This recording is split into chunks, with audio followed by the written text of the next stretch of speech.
Welcome to the Awaken Podcast. My name is Natasja Pelgrom, and we are here live streaming for the very first time on YouTube with our very first channel. And we are also live streaming from Breaking Convention 2025 in the UK, Exeter University. And for those of you that are listening to this podcast in a different time, different place, you can still visit all of the speakers' bios and their courses and their important work, what they're doing in the world. So check those out. But today on this talk, I have here someone that I've been dying to have a conversation with, and I shared a very busy individual. And I always want to say your name very French way. Darren Le Baron. Yeah, man. But I think the British way is Darren Le Baron. That's how they say it. Right? Yeah. But so it's French. It's French, yeah. Right? So, okay, I'm going to say Le Baron is here. But I will share his bio because I haven't mesmerized it. But he is an educator, and where I know him very much from is also a mycologist, psychedelic researcher, and is based, of course, in the UK and the Caribbean, known around the world for his shroom shop masterclasses and mushroom educational programs. He is a keen cultivator and teacher. He has been growing gourmet and medicine mushrooms. And Darren is knowledgeable in dynamic speaking, who is passionate about sharing his research and findings in ancient African plants and medicine of various applications. Sounds about right. Sounds about right. And of course, he's part of the Breaking Convention directors. Well, not directors, the wider committee, yeah. The wider committee, advising. There you go. Okay, very good. Not functioning operations. Yes, very good. So one of the reasons I wanted to invite you here is because I see so much of where you go and African traditions and psychedelics and really bringing that into European context and education. So I want to say thank you so much, because so much of the information that you've been bringing, I wouldn't have known. And I think I'm speaking for a lot of people wouldn't have known. So thank you. And a lot of it, I'm just eating up like, yes, there is recognition and there is need and there are bridges that needs to be made. I saw one of your recent travels was also, I think, Egypt. In fact, ironic. Well, no, I was in Southern Africa. In Southern Africa, yeah, South Africa and Namibia. But when I was in South Africa, they kept on welcoming me to Egypt. That was the whole thing about it all. So yeah. Oh, that's interesting, because I keep on thinking that there was an Egyptian story here. There's an Egyptian tie into it all, yeah. Yes, maybe we can start there. What's the Egyptian tie? Well, as the elders taught me, as above, so below. Yeah. So it goes, everything that you seek in the north, what people look to Egypt for, you can find here down south. Yeah. And that's actually where it all started.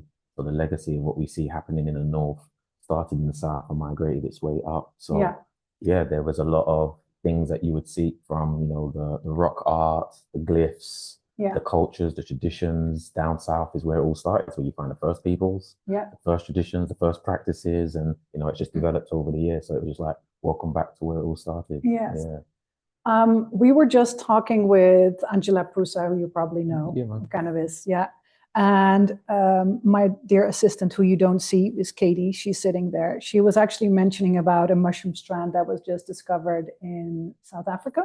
That's correct. Yeah.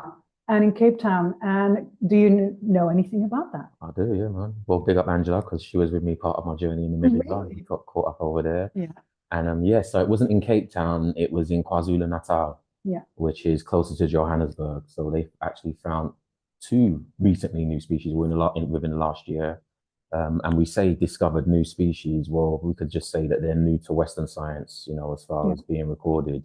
What we found out, well, the clue is in the name, KwaZulu-Natal. It's found in the Zulu region. So the Zulus are familiar with this mushroom. It's not new to them. Yeah. And then we find that it's also been recorded in traditions of other traditions like the Soto communities, as well as the Sand Bushmen, who have got, grafted it in, carved it in the walls, etched it in stone for over 3,000 years. So it's at least 3,000 to 6,000 years old, known in that region. So yeah. But yeah, man. So it's and actually, what it's interesting about it is just like we find the first peoples coming from that part of the world, the ancestors of everybody, as long as you consider yourself a human, which I I doubt, because I believe we're mushrooms having a human experience. Yes, I want to go into that. Yeah. But it's where you find the first ancestors of the cubensis mushroom. So everybody's familiar with magic mushrooms, mushroom that people cultivate and distribute around the world in some cases. Its original ancestor, the oldest living version of it we find, is in that same region. So yeah, these are the things that I'll go over there and trying to find out more about and bring it to the rest of the world. Yeah. What do you feel is something that through tradition and maybe the elders that you've connected with and the ancient technology that is very much alive there, that is actually maybe needed to be bridged in maybe in the research here, or maybe even in the so-called, I'm just going to say this term, I'm not really a fan of it, but then at least people understand what I'm speaking about, the psychedelic renaissance.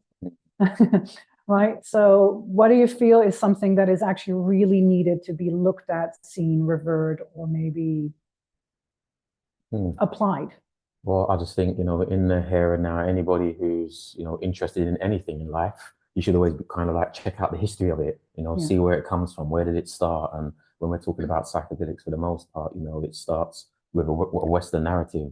And when they go as far back as they do, usually it's like to Central and Southern America. But even if you go to those groups, you find out that they, it goes further back. So if we go back as far as we can go, that's what my interest has always been like. Let me find Adam and Eve. Can I find the first people? When you find the first people, where are they? You find them in Central and Southern Africa. That's why I ended up going there. And what do they do? What do they have to say about it? And why I think it's really important in the here and now in this so-called Renaissance is because we're missing a big part of the story. When you start a story, it starts like once upon a time, and we're starting a story from in the middle. It's for me, it didn't sit well. It just doesn't resonate. It's like, okay, so but where's that once upon a time start? And once you understand the once upon a time, you start moving forward and you see how it connects those mycelium connections. Then you've got a kind of like a full, better perspective of what this thing is all about. And then what you'll find out is that it's we have a symbiotic relationship with this technology that goes back to the dawn of time, and how it's been approached and tested over millenniums. We could then look at all of the research that we're doing now. Maybe it's already been done. Maybe it's done. Maybe there's clues within, their traditions, but because for the most part we think, well, that's ancient, that's primitive, those people are, look the way that they look, there's not much that we could learn from them, but there's a whole lot we could learn because, in my humble opinion, not even an opinion, it's a fact, they are the people who are gifted this technology. It comes from the soil where those people are from. They are the ones who are the custodians of the plant technology, the fungi technology, and the wisdom associated with it. So there's a lot that we could learn. And I think we're selling ourselves short, the movement short, if we don't explore, who are the people, where did it come from, what do they have to say about it? And that's how we learn, moving forward. What is something that we could apply from maybe even from a ritualistic aspect, or the way we navigate the relationship with sacraments? For me is a sacrament. We speak about psychedelics, but to me it's really a sacrament and a devotional practice. What do you feel is something that is almost like maybe forgotten here that we are remembering? Yeah, man. Oh, there's a plethora of things we could go through, but one thing I always like to highlight is that, like you said, it's a relationship. We are building relationships with living and breathing organisms. And when you try to put it in a box, put it in a package, put it in a capsule, isolate, synthesize, that approach has never served us well, no matter what we're dealing with, whether it's sugar, tobacco, you name it, cacao, all these things are being processed and manufactured so that we can make a quick buck. And that seems to be the leading trend. People are like leading the narrative based upon where the interest is, where the interest is where the funding is at, because where the funding is at is where the finances are at. And we miss the fact that these beings have been provided to us to just help us sort our shit out. And if there's a lot of us who got shit to sort out, then you can go back to the source and actually pay respect, homage, and approach it from that standpoint. And then what you find out is that these things are not medicine. I always say they can be used as medicine, but that's not the be all and end all. That's how you would hear me and others in my circle refer to them as a technology. And you build this relationship with them as beings and learn more about them. And that's the premise that I think we should be, approaching it from. Not like, how can I, make a quick buck? How do we package this so we can, do what the pharmaceutical industry have been doing for a long time? It's very limited view on, first of all, on illness. It's lack of understanding of disease, right? And then there's another part to it where the compounds itself, and like you said, it's a technology and it's an alchemical process that takes place. Holistic. Yes, very much. And I know that, I hope I say his name because it's one of your teachers, Kalindi. That's correct. The right name, right? Yeah. And I think it's important to name the aspect of this work with martial arts and having that as a cosmology or framework to navigate it, and navigating the way higher doses are built up over time from a more metaphysical understanding and going through true alchemy in my way. Can you speak a little bit about his teachings and how this is in your life?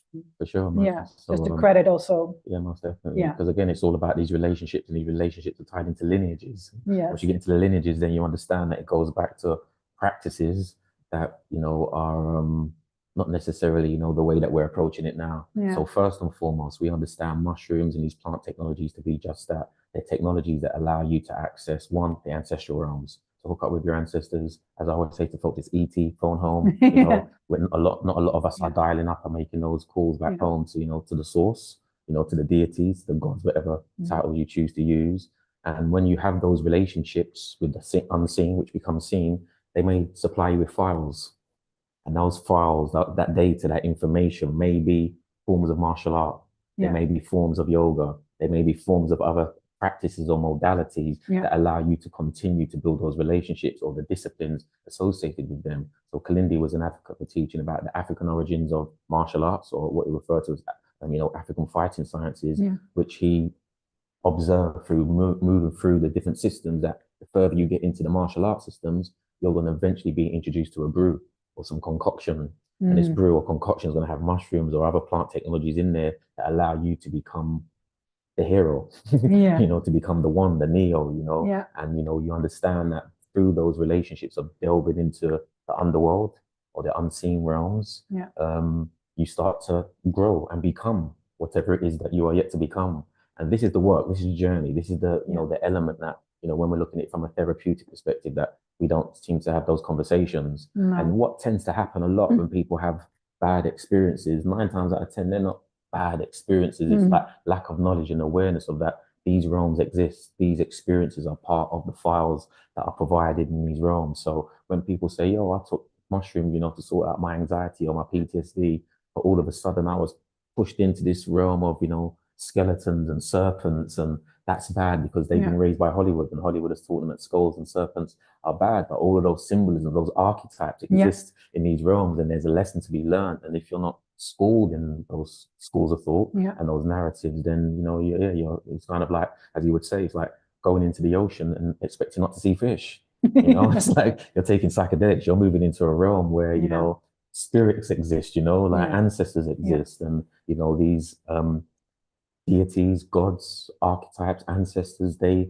provide knowledge and information if you put enough fuel in the tank to get you to these places. So with these recreational doses, and not even the therapeutic doses, because we know the true therapeutic doses are, high dose, man. They're not giving you 0.3 grams, and it's not a microdose, it's like pushing the boundaries, pushing you through where, the onion layers are removed, and you start going within and taking that inward journey. And it's not really about how pretty the lights are and how cool the music sounds anymore. It's like, no light, no sound, no any of that, and taking that inward journey. So that's what Kalindi was all about, and teaching about pushing through, those boundaries and barriers. And but I'm also hearing, and actually, you're not literally saying it, but this is how I'm hearing it. Okay, so correct me if I'm wrong. Is that there is almost like a layer of sovereignty into it. Because the moment you discover as a human, you're, the superhuman in you, which in all of us is, and this sovereignty ability to actually navigate these spaces, the metaphysical, the realm, to be absolute in your power, and not power from the egoic structure, but in your true form, in that power. Have you seen, getting a little bit outside of the box, but have you seen in times that is too powerful to give and to help people remember that? Well, for me, it's like there's disciplines associated with the practice. Exactly. You're not just thrown into it. That's right. So one, if we're talking about the high dose experience, you don't start, you said it at the beginning, it's like working your way. You start wherever you choose to start. And where we choose to start is at the starting line. And that starting line is, you're not going to go for the marathon from the get-go. There you go. And it's like, and you pace yourself and you work yourself through and you listen to yourself. Yeah. You listen to the mushroom, you listen to the experience that you have. And if it's revealed to you like, hey, where you're at, this is too much for you. Take a step back. Feel free to take a step back, take a breather. And if, like so many people have had their experiences when they're in it, it's like the mushroom's like, you need to take more. When you come back, it's time to take more. It's like, okay, I'm ready to move to the next level. And for me, that's why I call it Mario World. You got to eat the mushrooms and follow their, get the clues and the secrets and the hacks and the cheat codes that allow you to progress. And as you move forward, in your sovereignty, in your, you're just like meeting yourself. Because that's ultimately what you're doing. You're meeting yourself where, at the stage that you're ready for. What do they say? God doesn't give you more than you can handle, kind of thing. That kind of vibe there. And that's like what I feel. It's like, it's like, if you wasn't meant to experience or see these things, you wouldn't have experienced or have seen those things. Like, it was revealed to you for a reason. And what you might want to do is just take a pause, take a breather, integrate the experience, go through the motions, and and then be ready to put those coins in the machine again and start playing the game. Because that's how I see it, man. So that's it. It really is about, I say, skillfully navigating the expanded state, and that takes discernment and time and slowness and unpacking. But what it also takes is peers and a form of a lineage that you can feed back upon of what has showed up. And a lot of times, including myself, I felt very alone and go like, okay, I've been somewhere. It's like, I've been somewhere and somewhere. I know I've been somewhere meaningful, but now what? Right? So it's almost like, how do you see that the bridging that you're doing and going to different African countries and those cosmologies, do they help you personally also more integrate this work? And do you go back to Darren from 15 years ago and say like, I get that? Most definitely. Like there's all that and more, like we're all out here on this journey of life trying to work it out. So there's clues and hacks and cheat codes in all of these traditions and cultures. So for me, it's like, okay, you think you know stuff, you've experienced stuff, but there's groups that do things this way and groups that do things that way. And you can learn from, whatever skill it is that you're developing, whether it's learning how to play a guitar, and if you have one teacher who teaches you this way to play, and then you find out he's like, no, you can groove it this way. And that's basically how you learn to navigate. That's kind of like how we're looking. It's like, if you just want to, some people say, set and setting, to have these things in place. And there's others like, turn those lights off, get under the covers, and then you see, okay, so that's like what they do when they go into the cave. There's certain traditions where they go into the cave. It's the journey of the alone into the alone. It's you, the initiate. You go into the cave by yourself. There isn't no singing, no dancing or anything. And you're left to work it out. And then you come back, but there is a community that say, so what did you see? What did you experience? And you're like, and then you might be like, I don't know where the hell I was. Like, oh yeah, I know that feeling. But was you able to pull back? And you've got that, that framework to work with. But then at the same time, you have traditions where it's ceremonial and there's fire and there's dancing and there's drums and there's all of that. And you just see different approaches to doing the work. And I always say to people, get in where you fit in, find out what, resonates with you and work with it. And that's why I travel to these different places to look at the different approaches, different modalities, hear what other perspectives we've got to say about the same thing and other things. And that's just the journey of life of growth and learning and trying to work this shit out. Have you seen a commonality? Because I'm always fascinated by people traveling and being in relationship with so many different ways of working and being. And just had an interview earlier with someone, a filmmaker, very different, recording sound and visual, traveling all over the world from ritual shamanic processes. And I asked, so you're a pattern collector. I think people who are very creative, and I think like you, you recognize patterns. So right. So where have you recognized patterns? Where you're like, oh, this is here.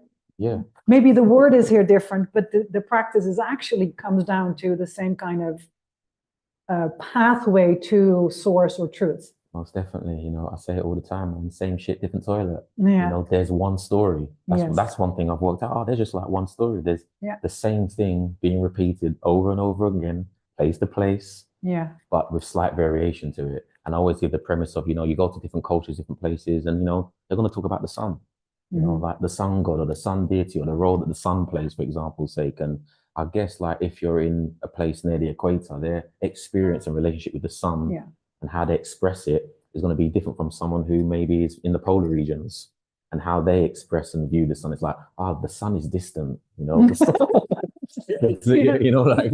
doesn't care for us. And it's like, my son, he's beating down on me every day. Yeah. And you hear these mythologies associated with the same thing, and there's slight variation, but when you've heard all of these stories, like, you're talking about the same thing. And that's where I think a lot of times we think there's differences. But they said this and they said it's that way. It's like, well, actually they're saying the same thing. And I think that's the benefit of being to these different cultures, having these different stories, the different mythologies associated with, coming from different traditions, and be like, I can see the running thread.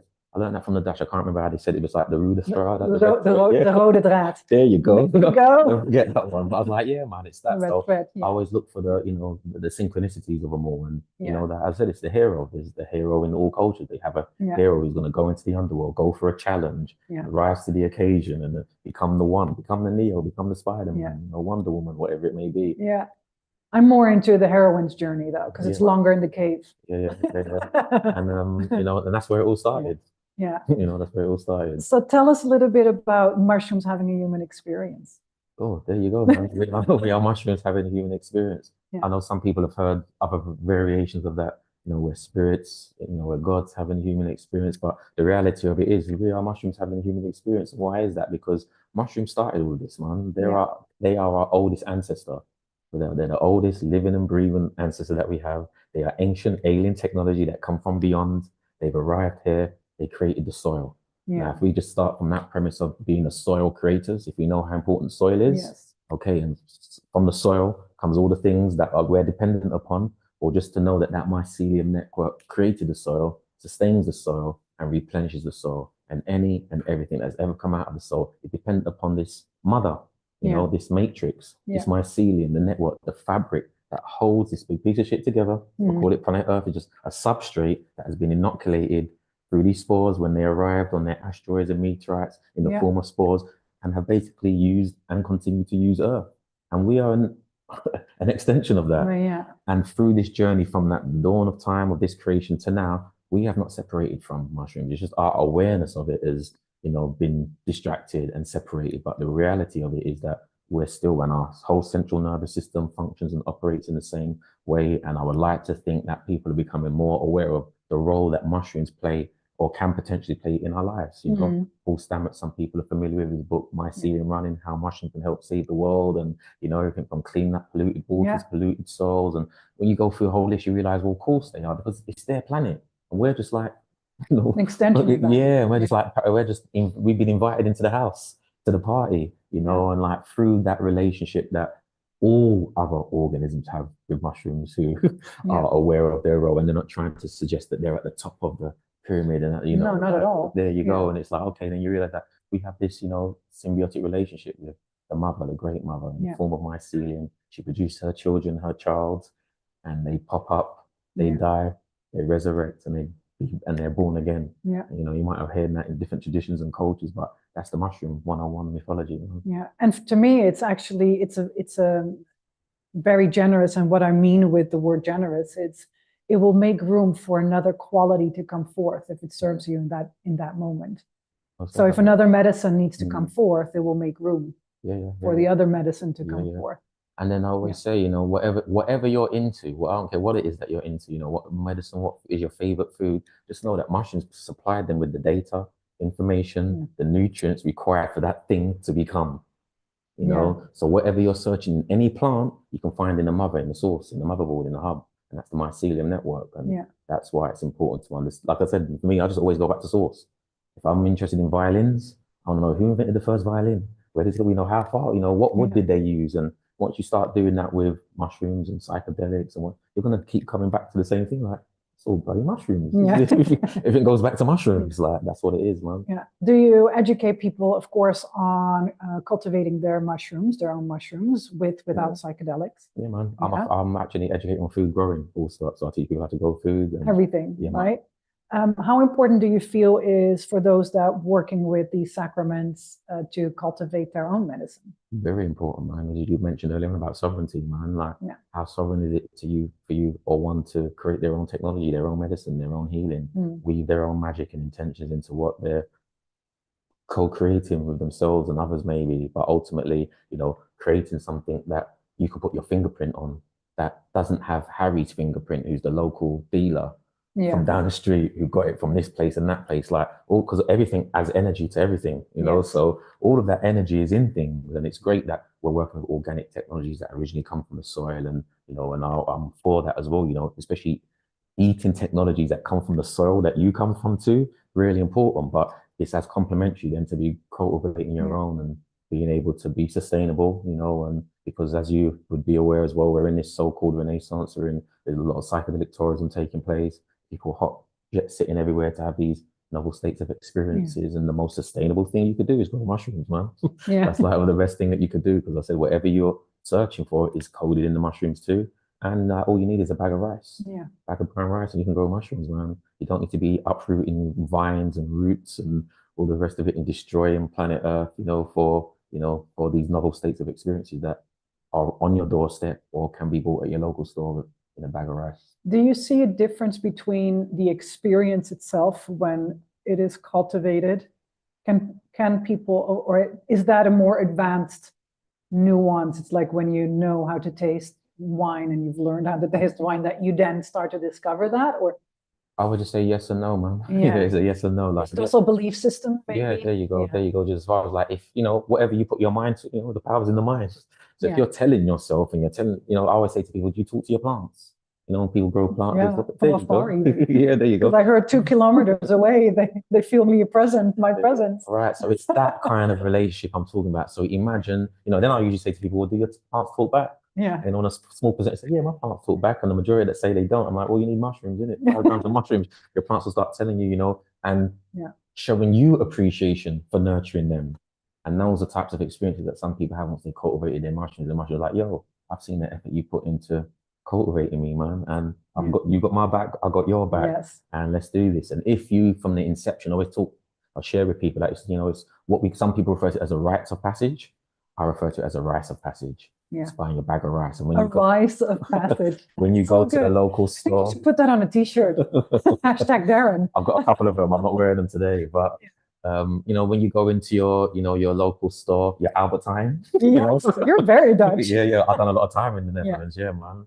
Yeah. But when you go to wherever you are in the world and you're going to the store and you're in aisle number 9, you're picking up that bag of rice and just knowing that, I bought a bag of rice before, but usually it's to make special fried rice. But today I'm buying a bag of rice to sort out my shit. To hook up with my ancestors, to sort out my anxiety, my depression. When you're doing these things, even pre-partaking in it, you're already in a relationship. Yeah, man. And you're basically hacking yourself, man. You're telling yourself, I'm really doing this, and this is why I'm doing it. And you're setting intentions. When people talk about setting intentions, integration, like I'm schooling you up, like pre all of that. That's the, it's a way of life. That's the rites of passage. But it's time to like really understand that that's the indigenous approach. And that's what they've always done. Like, okay, we're going to do this, but you're going to go out into the bush.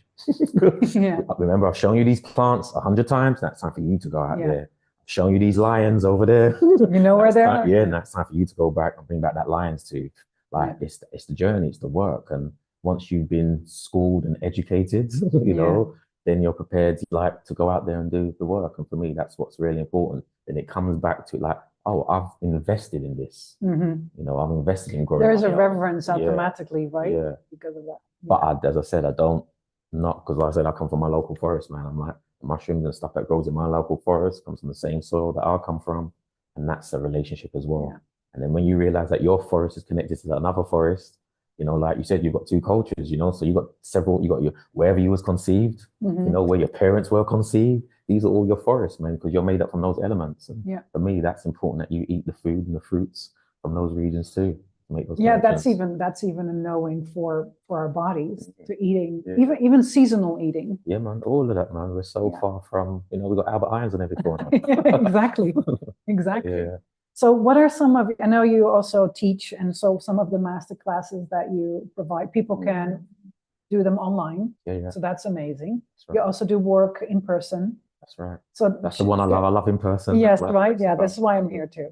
Yeah. But share a little bit with us what is very alive for you right now that you're dedicating your service towards. So what's alive right now? I've got, online that people can access is the same thing that you can access from me in person. It's primarily my cultivation workshops. I've got like a beginner's workshop, advanced workshops. I've got like retreats that I've got going on as well, that teach people not just how to cultivate mushrooms, but build a relationship with mushrooms. Then after you learn how to build that relationship and cultivate mushrooms, you might want to eat the mushrooms. So we're going to show you how to use them for cuisine. You might want to make your own medicine. We're going to show you how to make your own medicine and produce your own capsules and tinctures. And, and if you're into mushroom enterprise, I can show you that way too. So there's a whole program. That's, basically what I teach around the world.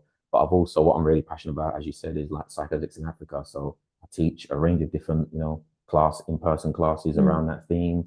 But I've also got a webinar series. So the webinar series you can get online. You can be anywhere, any place, anytime, anywhere in the world, and get like over 5 to 6 hours worth of content where I'll take you from the inception, that chronological, geographical journey of the motherland, and then take you into the diaspora and just show you how, this journey of the spores that started somewhere moon and beyond has arrived there, created the first people in Southern Africa and Central Africa. They migrated around the continent and migrated to other places, and like, what's their story? And I'll just share that story that I've been learning on my travels and through my own revelations. Yeah. Do you do any like pilgrimages? Yeah, I take people, because that's what I'm just seeing. So I take people back home. At the moment, home from when I say home, like for my community in the UK, we take them back to the Caribbean. That's been our first stage of favor, taking people back home, in a safe space where we can do our work and do our healing work as well as do our ancestral alchemy. And slowly but surely we're moving to other places where it's safe for us to do our work in the open. South Africa being one of them, Egypt being another one. People are interested in going places because I travel up, be like, oh, I want to go there. And it's like, there's the holiday side of things, there's the recreational side of things, but I said there's this ancestral alchemy that we're working on and making sure that when we go to places that we're reconnecting with the people, with the lands, with the soil, and that's, and like we're received. We're not like just like, oh, I'm gonna go and set up a retreat in this place and go and do this. It's like, yo, has the land co-signed this? Is this, or you just got these bright ideas, being spurred and inspired by what? So what I like to do is go check out and feel things out first, permaculture 101, go observe, survey, feel it out and see how I've been received, and then share that, there's a lot of people that might be interested in, making this pilgrimage, how does that feel? I could really see having the massive curiosity to have the pilgrimage even from, UK, Caribbean into Northern Africa, all the way down, like this whole. All of that. But ironically, but that's a big pilgrimage. Yeah. So what I do, I start on my doorstep. I'm born and bred, conceived, born and bred in the UK. Yeah. So what I have been doing and which is coming up right around the corner is Cornwall retreats. I take people to Cornwall. Yeah. So that's like, so people are like, yo, I can't come to South Africa. I can't come. It's like, not every well, you can get to Cornwall. Like, Cornwall, what's in Cornwall? Well, in Cornwall, we've got some of the most ancient stone sites that connect with the stone sites in Africa, that connect with the stone sites in, in Europe, in Ibiza, in Malta, and just showing the connections with all of that. Because especially being in the UK, there's a lot of people like, yo, we don't have a culture here. Well, there's and there's a lot more than a lot of other European countries. And then they look to other places like, I've got to go to Peru. Saying they're trying to be a Peruvian. I'm like, bro, you're from Rotherham. Find out what's going on in the UK because I'm from here.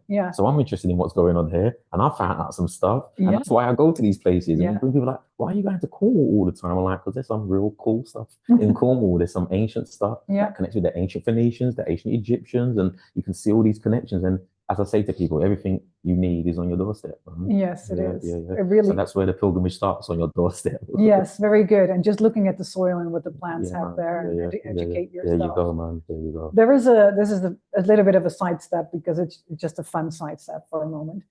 There's this group of guys who create high cuisine in the Netherlands. Do you know them? Because you're talking about high cuisine, and they have these multiple courses, and each dish has a special compound in there, natural. it's worth checking it out. It's Okay. really I've amazing. seen, I don't know if it's the same guy, but I think in America and in the States, they've got similar things. Yes, these are Dutch guys who, yeah, it's a really great cookbook. I'm promoting them. I'm not affiliated. They don't know me. But I was just thinking, I didn't want to lose the train of thought of, I think it's where you bring in fine dining with experiential and just really looking also at food and the storytelling and everything. Oh, yeah, man. We do supper clubs and stuff as well, so there's some cross-correlation. Yes, exactly.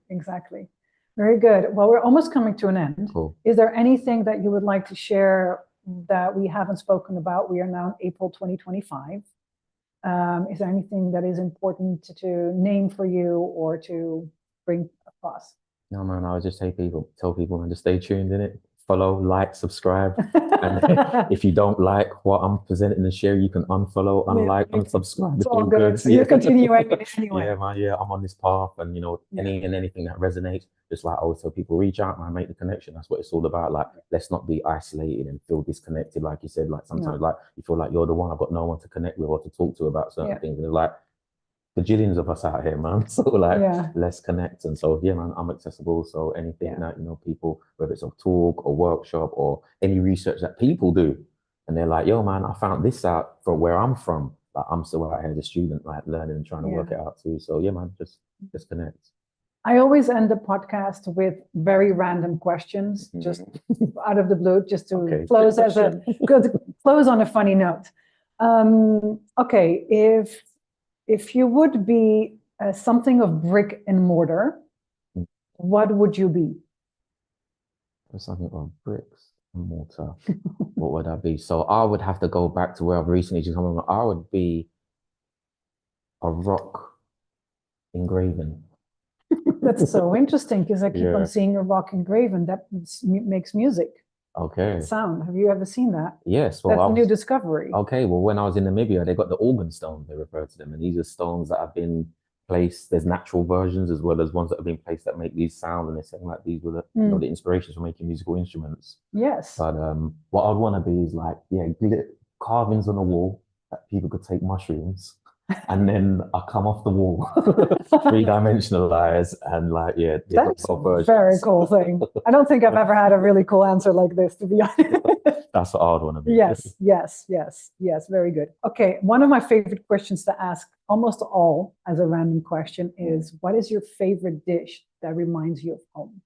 Wow. Food is, to me, the connector. Yeah, spaghetti bolognese. Spaghetti bolognese is home? Yeah, because when my mum used to make spaghetti bolognese, that's one of the first loves I had with mushrooms. Like, so mushrooms remind me of how I fell in love with her. Sometimes you think it's this, it's like, no, it goes back to like spaghetti bolognese and pizza.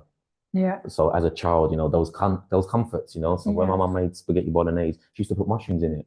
And I had a system, people like, oh, I don't like mushrooms, but I love them. And I used to get my tomato sauce, put it on there, although there's already tomato sauce in there, and just slap it up. And it always reminds me, that safe space, man, that comfort zone, and that early relationship that I have with fungi as well. Yeah. What is your favorite color? Black. Okay, and why? Because it's the source. It's the mother. It's the great mother. Yes. We have to talk more because I'm doing a lot of darkness work. So yes. Okay. Oh, I'm into all I've seen that. I've seen it. Yes. Thank you so much for today. And what is the talk that you're gonna watch in the next 2 days? I'm going to watch. Yeah. I know you're keynoting and doing a whole panel and everything. Yeah. But is there anything that you're gonna watch or have fun with? Yeah, so actually Angela's talk, because I'm curious to know what her findings in Namibia in the cannabis space. Mudu's talk, because he's talking about sorcery in psychedelics, the dark side of psychedelics, or the magic inside of psychedelics. So there's a handful. I had an earlier talk about animism as well. So I'm into like just the natural side, the ancestral side. So any and everything that had a key word in it, I kind of ticked it, and we'll be checking it out over the next day or so. Great. Thank you so much for being here, Darren. It's a pleasure. Thank you for the invitation. All right, peace. Peace.